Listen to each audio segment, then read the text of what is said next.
नमस्कार, खबर दिनदर में स्वागत है आपका। मैं हूं आपके साथ मनु तेवतिया। चलिए शुरू करते हैं खबरों का सिलसिला। बीजेपी के राष्ट्रीय अध्यक्ष अमित शाह के वाराणसी दौरे का आज दूसरा दिन है। आज अमित शाह यहां प्रधानमंत्री नरेंद्र मोदी के रोड शो के लिए की जा रही तैयारियों का जायजा लेंगे। साथ ही पीएम नरेंद्र मोदी के नामांकन की तैयारियों को अमित शाह आज परखेंगे। बीजेपी के राष्ट्रीय अध्यक्ष अमित शाह ने अपने वाराणसी दौरे के पहले दिन बीजेपी के केंद्रीय चुनाव कार्यालय का दीप जलाकर उद्घाटन किया। इससे पहले शाह ने होटल सूर्या में बने मीडिया सेंटर का भी उद्घाटन किया। शाह ने केंद्रीय चुनाव कार्यालय के उद्घाटन के दौरान कार्यकर्ताओं का अभिवादन भी किया और इस बार होने वाले पीएम मोदी के रोड शो के बाद 2014 से भी बड़ी चुनावी लहर आने की बात कही। चुनावी कार्यालय के बाहर लगी एक किताब की तस्वीरें लोगों का आकर्षण बढ़ा रही है। लोग इसके साथ सेल्फी खींचते नजर आए। बीजेपी के राष्ट्रीय अध्यक्ष अमित शाह ने वाराणसी में मीडिया से बात करते हुए दावा किया कि इस बार 2014 से भी ज्यादा सीटें जीतकर बीजेपी सरकार बनाने जा रही है। उन्होंने कहा कि पीएम मोदी 26 अप्रैल को सुबह 11:30 बजे अपना नामांकन करेंगे। काशी के कोतवाल कहे जाने वाले काल भैरव का दर्शन कर मोदी नामांकन करेंगे।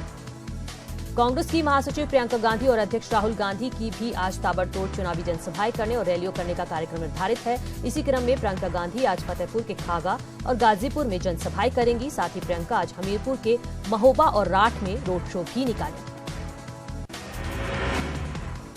वहीं राहुल गांधी लखीमपुर खीरी, उन्नाव और कानपुर में चुनावी जनसभा की कमान संभालेंगे। राहुल गांधी दोपहर करीब 12:30 बजे लखीमपुर खीरी के जीआईसी मैदान में जनसभा करेंगे। इसके बाद 2 बजे उन्नाव के जीआईसी मैदान में चुनावी जनसभा को राहुल संबोधित करेंगे।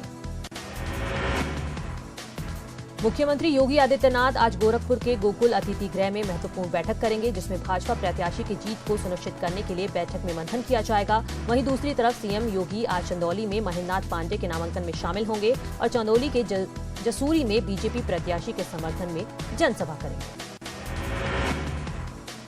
चंदौली में प्रदेश अध्यक्ष के नामांकन में सीएम योगी के साथ डिप्टी सीएम केशव प्रसाद मौर्य, आजमगढ़ के बीजेपी प्रत्याशी दिनेश लाल निरहुआ और कलराज मिश्रा भी मौजूद रहेंगे। इसके बाद सीएम योगी वाराणसी होते हुए गोरखपुर जाएंगे और वहां रात्रि विश्राम करेंगे। बसपा अध्यक्ष मायावती और समाजवादी पार्टी के अध्यक्ष अखिलेश यादव भी चुनावी जनसभा और रैली करने जा रहे हैं। कानपुर के रमईपुर में सपा बसपा की अलग अलग रैली है। कानपुर में मायावती और अखिलेश अपने अपने प्रत्याशियों के लिए चुनावी जनसभाएं करेंगे। लोकसभा चुनाव के तीसरे चरण के तहत मंगलवार को देश भर में 117 सीटों पर कुल 66% मतदान हुआ। इससे पहले हुए 2 चरणों के मतदान में करीब 70% वोट डाले गए थे। तीसरे चरण में इन 117 सीटों पर 2014 के चुनाव में बीजेपी और उसके सहयोगी दलों ने 66 सीटें जीती थी। वहीं कांग्रेस और उसके सहयोगियों ने 27 पर जीत हासिल की थी। तीसरे चरण में यूपी की भी 10 सीटों पर मतदान हुआ। इन सीटों पर कई दिग्गज नेताओं की भी किस्मत दांव पर लगी हुई है। यूपी में सबसे ज्यादा मतदान पीलीभीत सीट पर हुआ। इस सीट से बीजेपी प्रत्याशी वरुण गांधी मैदान में हैं, जहां 64.60% मतदान हुआ। तीसरे चरण में यूपी की 10 सीटों पर कुल मतदान 60.52% हुआ, जबकि पिछली बार इससे ज्यादा मतदान हुआ था। आगरा के लोकसभा सीट के बूथ संख्या 455 पर पुनर्मतदान कराया जाएगा। पीठासीन अधिकारी द्वारा गलत बटन दबा देने से 140 वोट डिलीट हो गए थे। आयोग ने 25 अप्रैल को रीपोलिंग कराने की तैयारी कर ली है। मुरादाबाद में पुलिस ने दलित नेता चंदन सिंह को शांति भंग के आरोप में गिरफ्तार किया है। बाद में छूटने के बाद मतदान के लिए पहुंचे तो पुलिस ने मतदान नहीं करने दिया। वाराणसी में पीएम मोदी 25 अप्रैल को जाने वाले हैं। पीएम के आगमन को देखते हुए मुस्लिम महिलाओं ने कमल की रंगोली बनाकर स्वागत की तैयारी भी शुरू कर दी है। सीएम योगी आदित्यनाथ ने एक बार फिर से हिंदुओं को साधने के लिए बजरंग बली का नाम लिया। उन्होंने ललितपुर में कहा कि बजरंग बली के दर्शन से दूर हो रही है बाधाएं।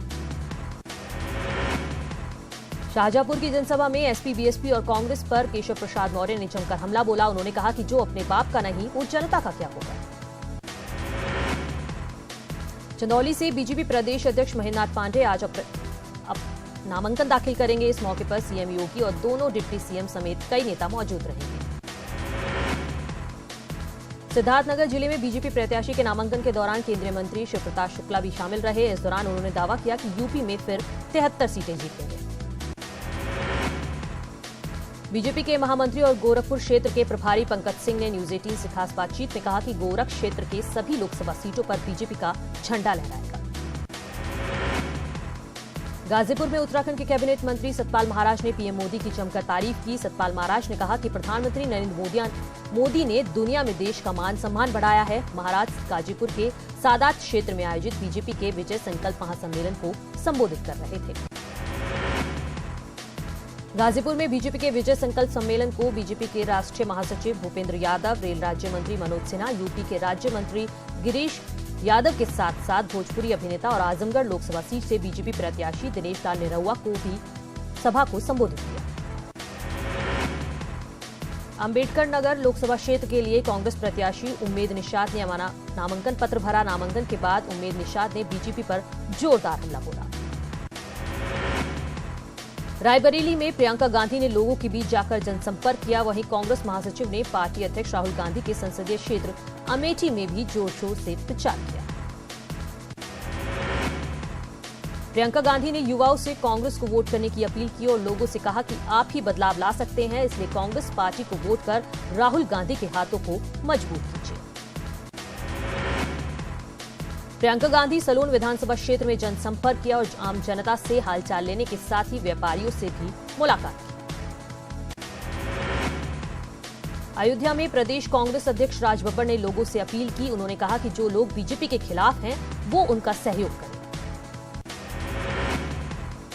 प्रयागराज में अनुग्रह नारायण सिंह ने मोदी सरकार पर हमला किया। उन्होंने कहा कि चौकीदार के रहते चोरी हो गई, इसलिए जनता ने बदलने का मन बना लिया है।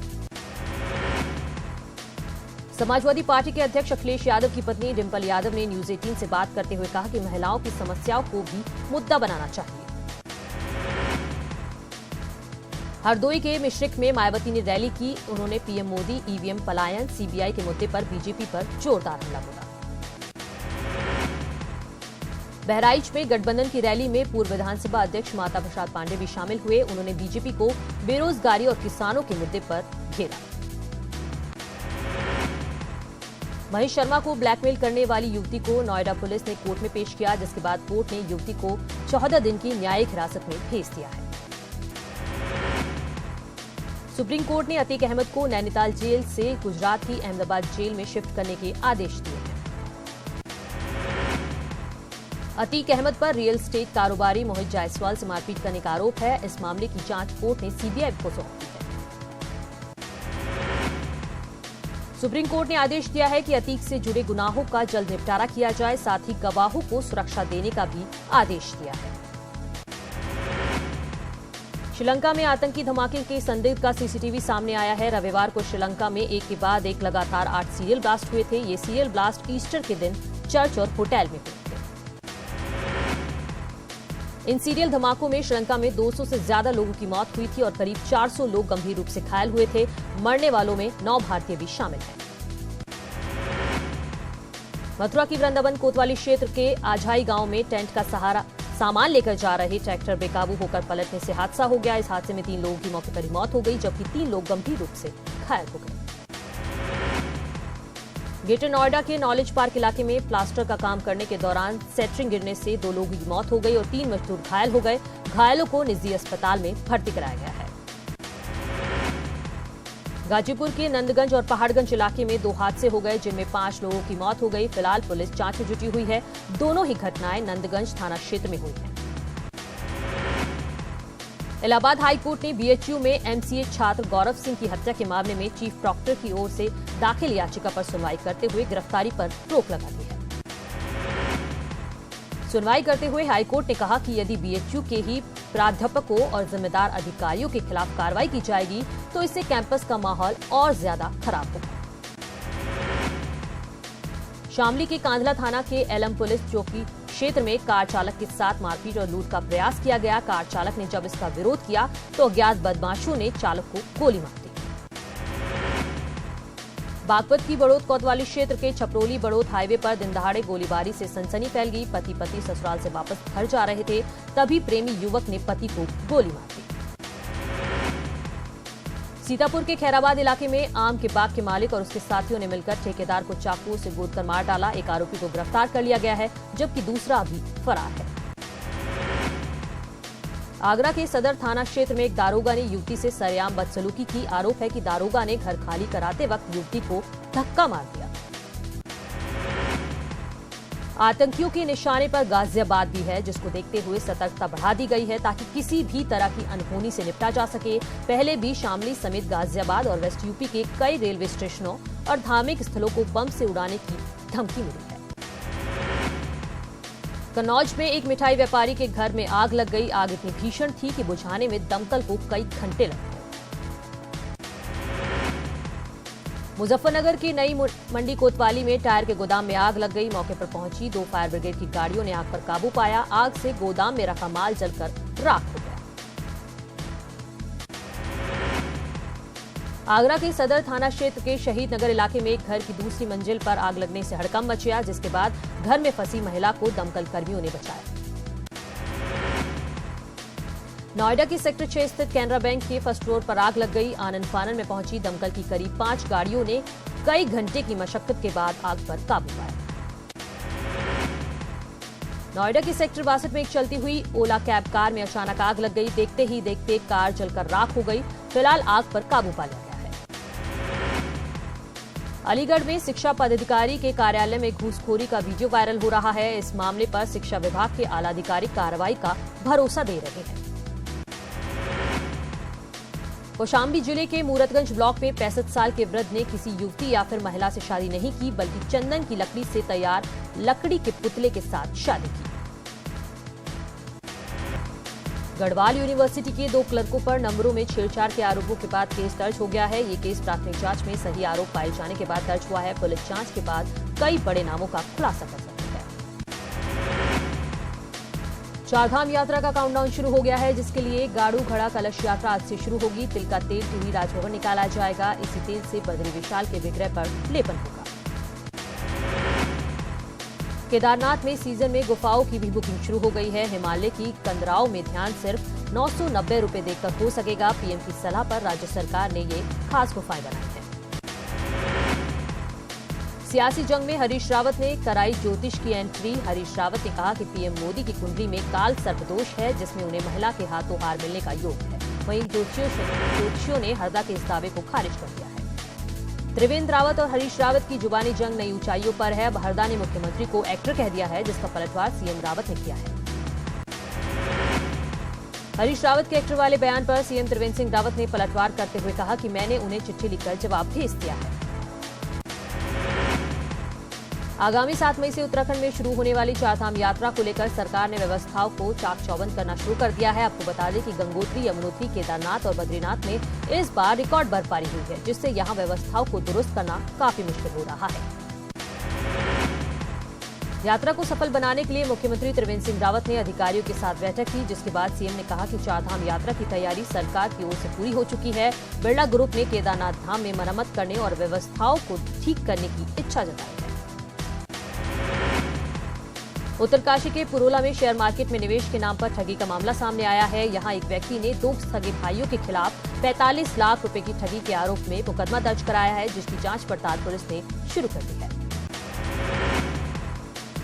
रामनगर कॉर्बेट से लगे ढेला गांव में इन दिनों टाइगर का मूवमेंट है। टाइगर यहां गांव में घुसकर मवेशियों को अपना निवाला बना रहा है, जिसके चलते ग्रामीण दहशत में है।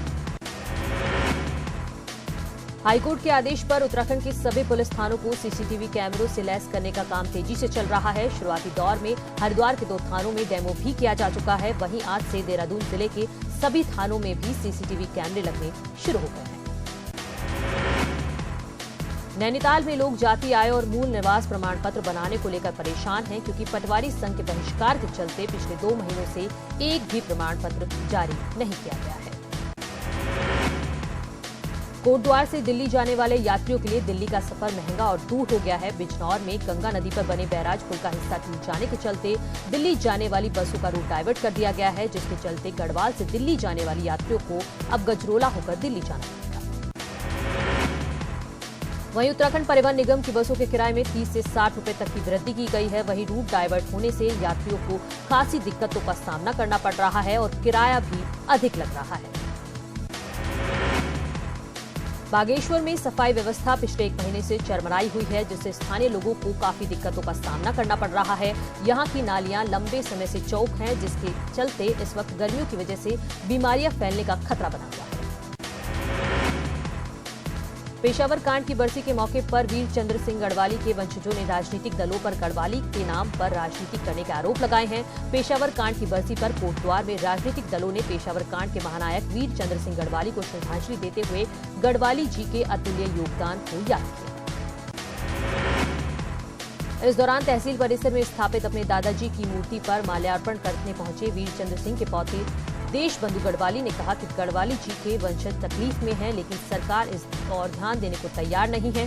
उन्होंने पार्टियों पर आरोप लगाते हुए कहा कि सभी पार्टियां सिर्फ राजनीतिक फायदे के लिए गढ़वाली जी के नाम का इस्तेमाल करती हैं। नई टिहरी जिला अस्पताल बोराड़ी को पीपीपी मोड पर दिए जाने के बाद भी जिला अस्पताल रेफर सेंटर बनकर रह गया है। मरीजों को छोटे मोटे उपचार के बाद जोली ग्रांट अस्पताल ऋषिकेश रेफर कर दिया जा रहा है, जिससे दूर दराज से आने वाले मरीजों को काफी परेशानी हो रही है। वर्ल्ड बुक डे के मौके पर मशहूर राइटर रस्किन बॉन्ड ने अपनी नई किताब कोकिस सांग को रिलीज किया। 84 साल के बॉन्ड ने बताया कि उनकी किताब खास तौर पर बच्चों की कहानियों को समेटे हुए है।